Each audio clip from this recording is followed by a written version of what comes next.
ऋतुकाल प्राप्त होगा तो चौथे दिन मैं अपना वास्तविक स्वरूप धारण करूंगा और उसका मनोकामना पूर्ण करूंगा। अतः उस दिन मुझे अवश्य सूचना देना। कमट यह सुनकर बहुत प्रसन्न हुआ और उसने यह बात सत्यवती को बताई। उसे भी अत्यंत आनंद हुआ। कुछ दिन बाद सत्यवती का ऋतुकाल आया। चौथे दिन कमट ने जाकर गंधर्व को बताया। यह सुनते ही गंधर्व ने गधे का रूप त्याग कर अपना दिव्य स्वरूप प्रकट किया। उसने आभूषण धारण किए और रेशमी वस्त्र पहन लिए। उसका तेज सूर्य के समान चमकने लगा। ये दिव्य रूप देखकर कमट बहुत प्रसन्न हुआ और उसके चरणों में गिरकर बोला, महाराज, मैं अज्ञानी हूँ। मैंने आपको योग्य न समझकर आपके साथ गधे की तरह व्यवहार किया, आप पर भार लादा, वाहन की तरह उपयोग किया और मार भी दिया। ये सब मेरे अज्ञान से हुए अपराध हैं। कृपया इन्हें क्षमा करें और मुझे शरण दें। फिर कमट ने गंधर्व को घर ले जाकर सत्यवती को उसके हवाले किया। सत्यवती ने उसकी पूजा की और गंधर्व विवाह हुआ। दोनों ने आनंद पूर्वक रात्रि व्यतीत की। उसी रात सत्यवती गर्भवती हो गई। गंधर्व ने उसे अपने शाप का सारा वृत्तांत सुनाया और कहा, सत्यवती, जब तुम्हें पुत्र होगा मैं स्वर्ग चला जाऊंगा। वह पुत्र अत्यंत योग्य होगा। उसका नाम विक्रम होगा। वह पराक्रमी, उदार और धैर्यवान होगा।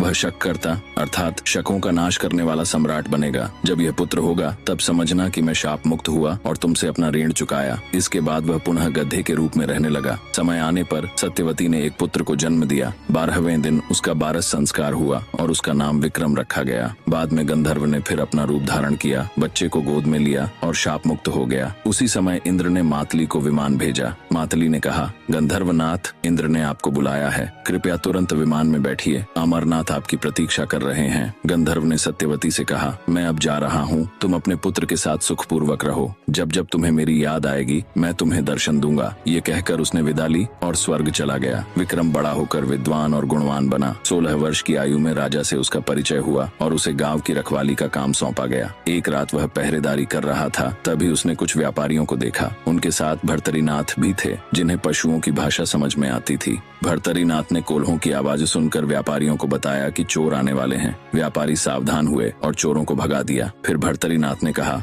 उत्तरी दिशा से एक राक्षस मानव रूप में आ रहा है। जो उसके रक्त का तिलक अपने माथे और नगर द्वार पर लगाएगा वही अवंती का सम्राट बनेगा। वह राक्षस वास्तव में चित्रमा गंधर्व था, जिसे शंकर पार्वती के शाप से राक्षस योनि प्राप्त हुई थी और यह तय था कि विक्रम के हाथों उसका अंत होगा। विक्रम ने उस राक्षस को मार गिराया और उसके रक्त से तिलक किया। उसी समय चित्रमा गंधर्व शाप मुक्त होकर विमान में बैठ स्वर्ग चला गया। राक्षस की मुट्ठी में 4 रत्न मिले, जिन्हें विक्रम ने उठा लिया। विक्रम को भर्तरीनाथ का ज्ञान और तेज देखकर वह उसे अपने साथ रखना चाहता था। एक योजना से उसने जकातदार की मदद से भर्तरीनाथ को अपने घर बुला लिया। वहाँ उसकी माँ ने भी भर्तरीनाथ को अपने पुत्र जैसा अपनाया। दोनों, विक्रम और भर्तरी, भाई की तरह रहने लगे।